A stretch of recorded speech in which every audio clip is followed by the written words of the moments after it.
Informations bien fouillées concernant tous les domaines de la vie du pays. Le magazine Humura Burundi est diffusé sur le web via le site de la RPA www.rpa.bi. Humura Burundi.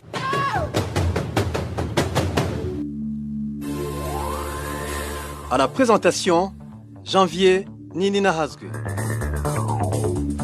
Vous êtes les bienvenus, chers auditeurs, au magazine Humura Burundi de ce lundi 13 juillet 2020 et passons immédiatement au titre du magazine.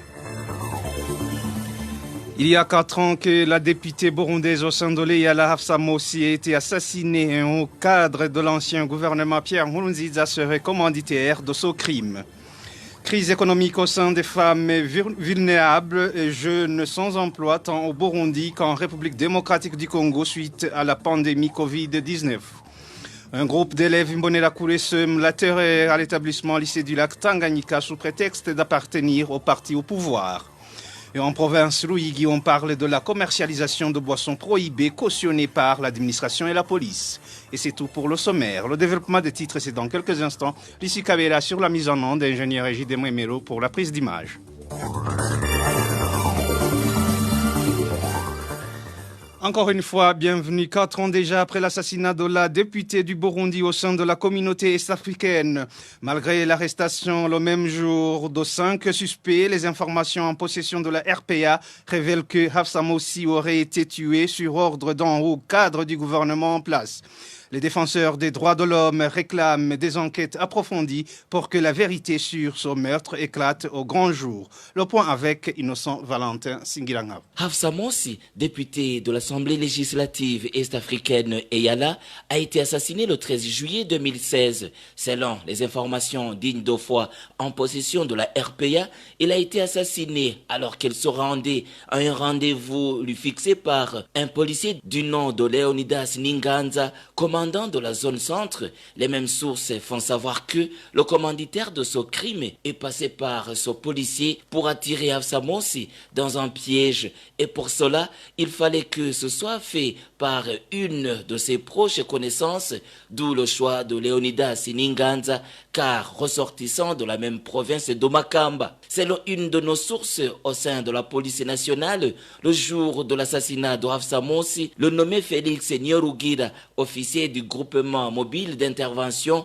0808 de la matricule, avait été chargé de filer la voiture de Hafsa Mossi. Ce policier conduisait un véhicule de type TI à vitre teintée. Cet officier du GEMIR serait un ami proche et un confident du général Alain Guillaume Bunyoni, Premier ministre du gouvernement actuel. Il entretiendrait également des relations très étroites avec le ministre de l'Intérieur et de la Sécurité publique en la personne du général Gervais Ndirakobucha dit Ndakugarika. La même source révèle que la députée Hafsa Mossi est entrée en collision vers 10h30 avec une voiture à bord de laquelle se trouvait le policier Félix Nyorugira. La victime se trouvait à quelques mètres de son domicile situé dans le quartier de Gihosha. Et poursuivent nos sources, alors qu'elle sortait de sa voiture pour constater les dégâts, elle a été fusillée par des gens qui étaient à l'arrière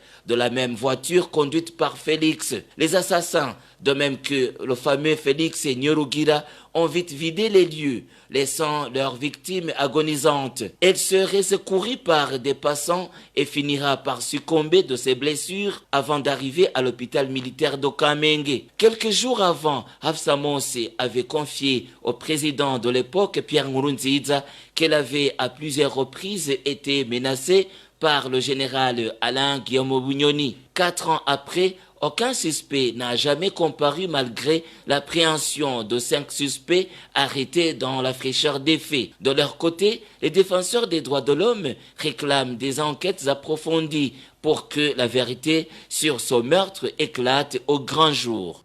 Merci à Innocent Valentin Singirangabo. L'association AC Génocide de Chirimoso, branche du Canada, s'insurge contre l'arrestation et la détention de Terence Mushano, vice-président d'AC Génocide au Burundi. Dans un communiqué sorti ce dimanche 12 juillet 2020, cette association affirme que le régime du CNDD-FDD a toujours voulu écarter tout ce qui lutte contre le génocide des Tutsis depuis le maquis jusqu'à son accession au pouvoir. Cela étant, à ces génocides de Chirimoso, branche du Canada, ne se décourage point. Suivez Emmanuel Nkurunziza, représentant de ces génocides des branches du Canada.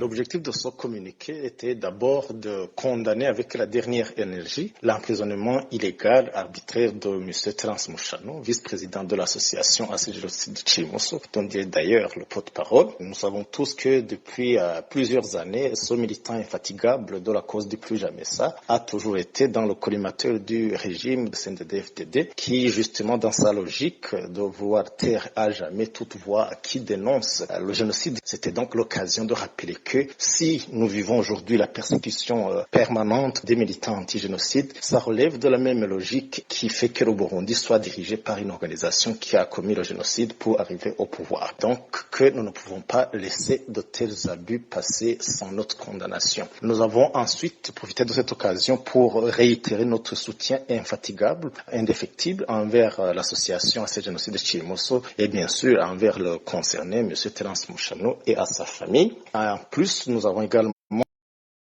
international surtout, le rappelant que ce qui se passe au Burundi est en fait interdit ailleurs. Nous avons également profité de cette occasion pour encourager et inviter aussi les autres défenseurs des droits humains, continuer jusqu'à ce que Mouchano soit libéré inconditionnellement. Si aujourd'hui c'est Terence Mouchano et là ces génocides qui sont la cible parce qu'ils dénoncent de façon soutenue le génocide qui s'est érigé en mode d'accession au pouvoir au Burundi. Donc c'est une violation criante des droits de l'homme qui ne peut pas ne pas interpeller toute organisation, tout individu œuvrant dans le domaine des droits de l'homme. Dans ces génocides des branches du Canada, poursuivant avec la page droits de l'homme, ce qui arrive à la septagénaire et Conceição Zeimana de la zone Gatabo en commune Kayogoro, province Makamba, démontre l'illogisme du pouvoir actuel. Propos de Patrick Vakina, qui fut journaliste au Burundi et qui vit actuellement en exil. Pour lui, si réellement le numéro 1 burundais voulait redorer l'image du pays et de la justice, il se serait déjà saisi du cas de cette veuve et la rétablir dans ses droits. Suivez Patrick Vakina.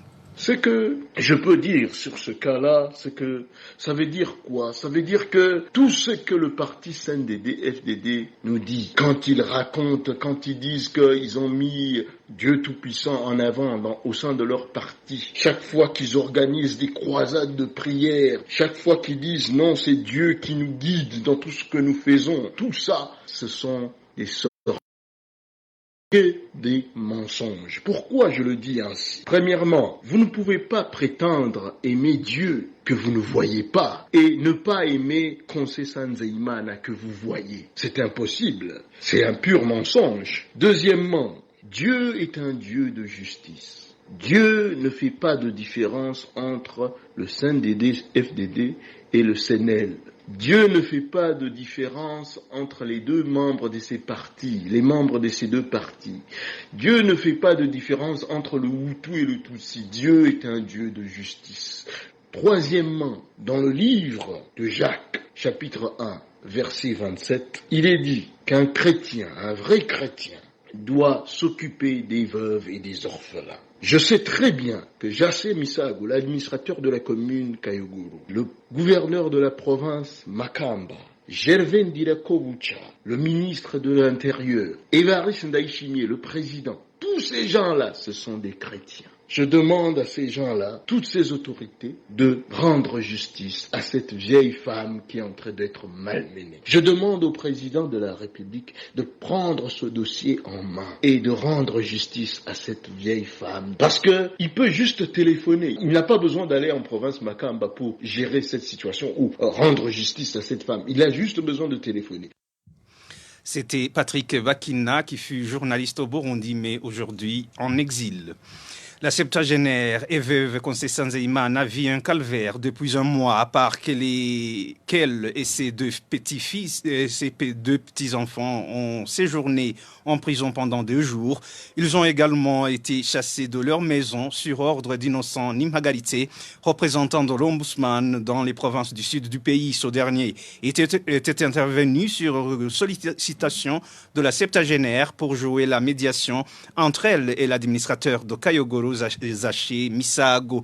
À propos de ce conflit, la rédaction de la RPA a contacté pour la énième fois les ministres de l'Intérieur et de la Solidarité nationale sans succès. Nous avons également essayé de joindre l'ombudsman burundais, la Commission nationale en charge de la protection des droits de l'homme, CNDH, le gouverneur de la province Makamba, ainsi que l'administrateur de Kayogoro, mais leur téléphone est sonné sans que personne ne décroche. Détention depuis 8 mois et 23 jours des 4 journalistes du groupe de presse Iwachu à la prison de Bubanza. Le tribunal de grande instance de Bubanza et la cour d'appel de Nahangwa les ont condamnés à un emprisonnement de 2 ans et demi ainsi qu'au paiement d'une amende d'1 million chacun. Christine Kamikaze, Agnès Ndirubusa, Terence Modzenzi et Gide Halelimana ont été arrêtés dans la commune Musigati de la province Bubanza alors qu'ils s'y rendaient pour enquêter sur les combats qui opposaient ce jour-là les forces régulières et les rebelles. Ces journalistes ont été condamnés pour tentative impossible de complicité à l'atteinte de la sécurité intérieure de l'État. Humura Burundi. Page santé, à présent, 76 personnes parmi 133 qui étaient sous suivi médical sont guéries, a déclaré ce lundi le ministère de la Santé publique et de lutte contre le sida. Dans plus de 3000 prélèvements effectués durant la première semaine de la campagne de dépistage de coronavirus à Bujumbura, le ministère de la Santé dit avoir trouvé 71 cas d'infection, ce qui porte à 269 le total des cas déjà enregistrés au Burundi, dont 207 qui sont guéris et 61 encore sous suivi médical.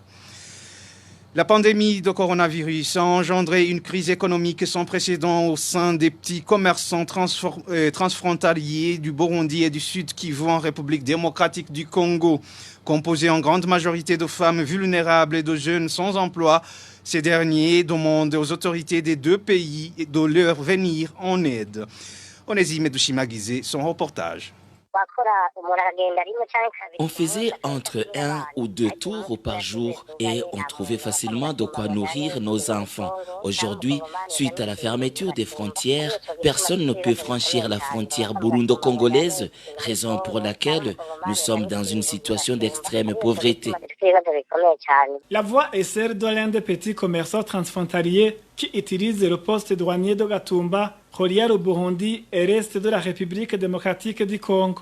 Composé en grande majorité de femmes vulnérables et de jeunes gens sans emploi, ces derniers indiquent que ce petit commerce leur permettait de faire vivre leur famille. Mais suite à la fermeture des frontières, ils ne parviennent pas aujourd'hui à avoir de quoi mettre sous la dent.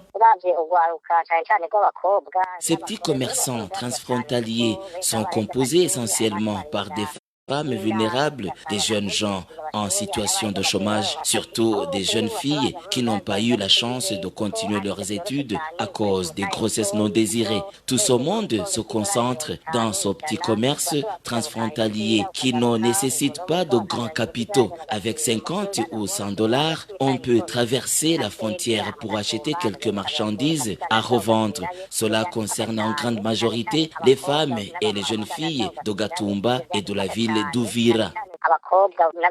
Ces commerçants transfrontaliers demandent aux autorités des 2 pays de leur venir en aide en cette période de fermeture des frontières. Regroupés en associations, à savoir l'Association des commerçants transfrontaliers du Burundi et le Conseil des associations transfrontalières du Sud Kivu, ces derniers viennent de sortir une déclaration conjointe pour interpeller les gouvernements des 2 pays de prendre des mesures de résilience permettant de reprendre les activités commerciales transfrontalières d'une manière sécurisée.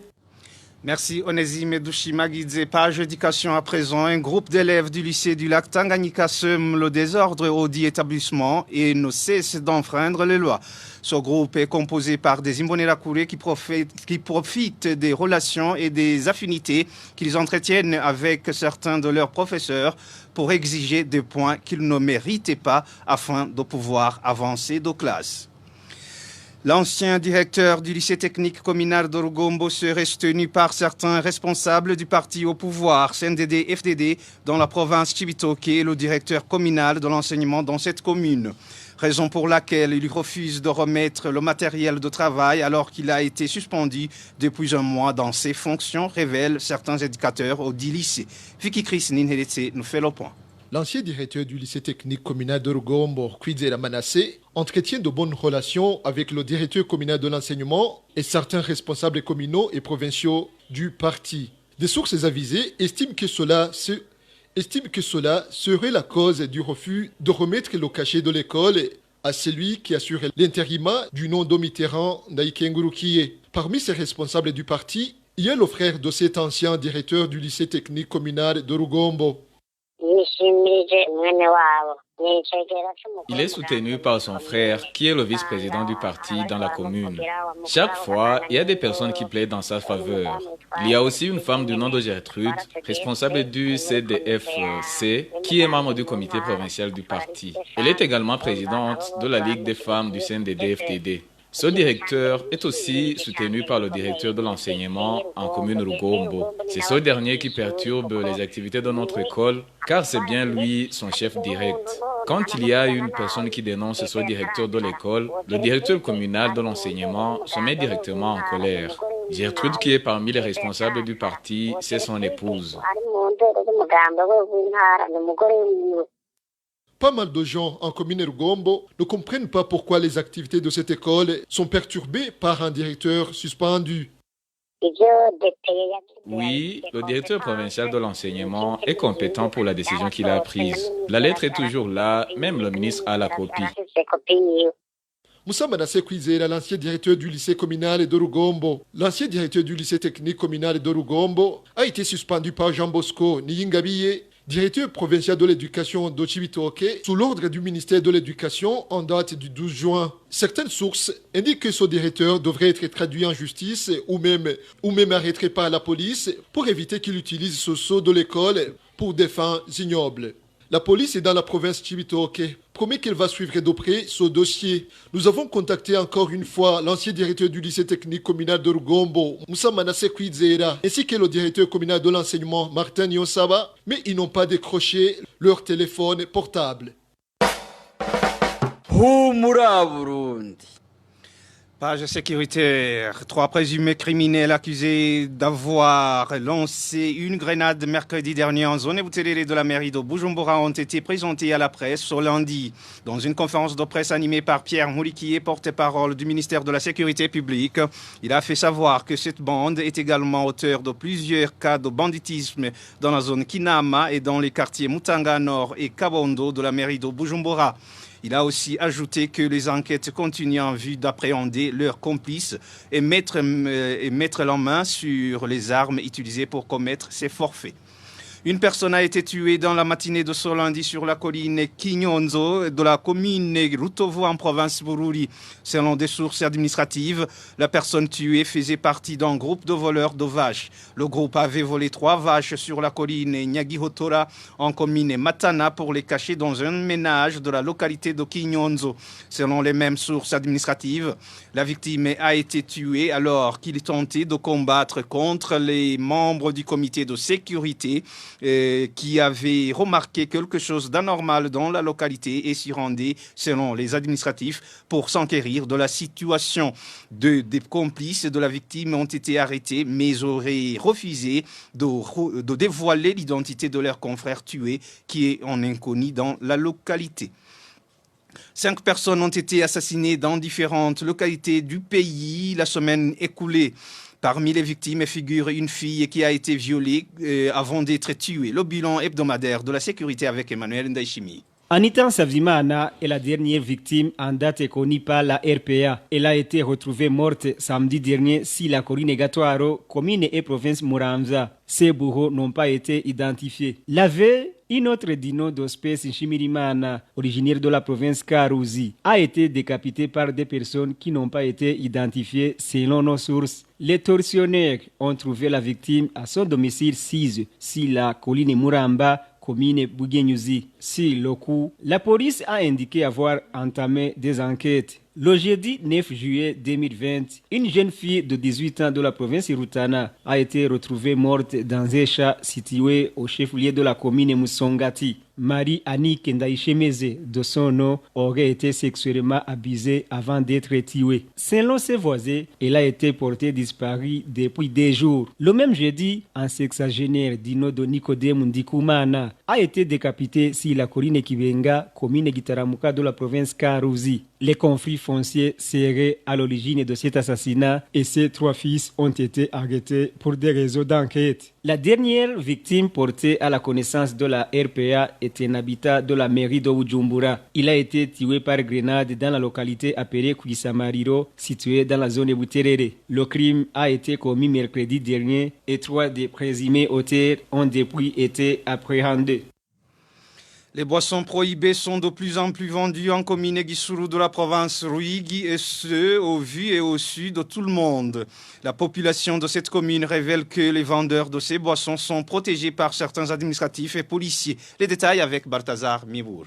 Comme l'indique notre source en commune Gisuru de la province Ruigi, la commercialisation de poissons prohibés de Kanyanga et au Munanasi se fait au grand jour dans cette commune. Selon toujours notre source, le commerce de ce boisson est exercé par des Imbonerakure en complicité avec certains policiers et administratifs à la base. Les jeunes Imbonerakure cités dans ce commerce sont notamment Miburo Silvestre, Niyonzima Ferdinand, Pascal Buchandika, Nyandwi, Bukuru, Ndaïsenga, Ozias et Kimara Serge. Ces derniers donc sont appelés à verser régulièrement une somme comprise entre 20 000 et 50 000 francs au commissaire communal de la police et à certains chefs collinaires pour avoir le fait vert de poursuivre leur commerce en toute tranquillité. Toute autre personne étrangère au parti CNDD-FDD qui s'improvise dans le dit commerce court le risque d'être emprisonné avec une amende de 20 000 francs pour être libérés. Les citoyens de la commune Gisuru qui se sont entretenus avec la RPA déplorent la manière dont les Imbonerakure apparaissent comme d'être supérieurs à la loi. Ils demandent à l'éradication de ce commerce de boissons prohibées puisque, souligne-t-il, les consommateurs en souffrent et ne parviennent plus à vaquer à leurs activités quotidiennes. Nous avons contacté quelques-uns parmi ceux qui sont cités dans la vente de ces boissons, mais ils n'ont nié ni confirmé les accusations. Quant à l'administrateur de la commune Gisuru, Aloïse Ngenzirabona, son téléphone sonnait sans que personne ne décroche.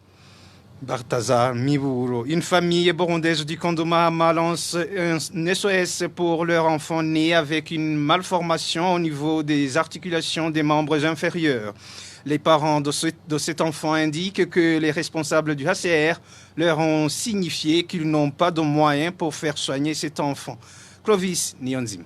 Akimana Marie-Yvette est une fillette de 3 ans et demi. Elle est née avec une malformation au niveau des articulations des membres inférieurs. Ses genoux sont tournés vers l'arrière. Ses jambes ne lui permettent pas de tenir debout. Les parents de cet enfant indiquent qu'avant de prendre le chemin de l'exil, ils avaient commencé de le faire soigner au centre Sénart de Gitega qui traite les personnes vivant avec un handicap. Depuis, l'état de santé de cette petite fille se détériore car elle ne bénéficie plus d'aucun soin médical. Le HCR n'a rien pu faire pour l'enfant, selon sa mère. Arrivé au camp de Mahama, nous avons soumis le cas auprès des médecins de l'ONG Handicap International qui nous ont transférés à l'hôpital de Lirima pour subir l'opération chirurgicale. Mais le HCR nous a signifié qu'il n'avait pas de moyens pour l'opération de l'enfant, une opération chirurgicale qui coûte 2 500 000 francs rwandais. Nous aussi, nous n'avons pas ces moyens. Les parents de cette fillette demandent aux âmes charitables de leur venir en aide pour que leur enfant soit soigné.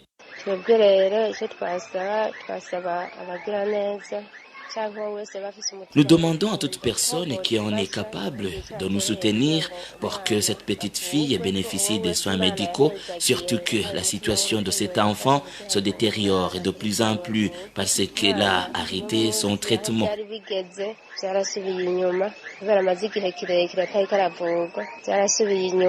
Âgée de 3 ans et demi, Marie-Yvette Akimana ne peut pas marcher. Pour se tenir debout, ses parents lui trouvent un support.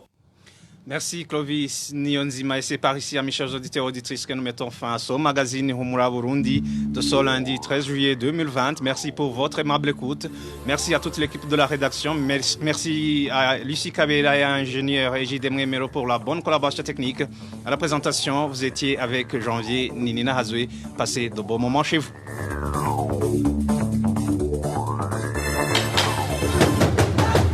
C'était le magazine Humura Burundi. Un magazine campant pour relier les Burundais en exil, et ce toujours au pays, à travers une information de qualité.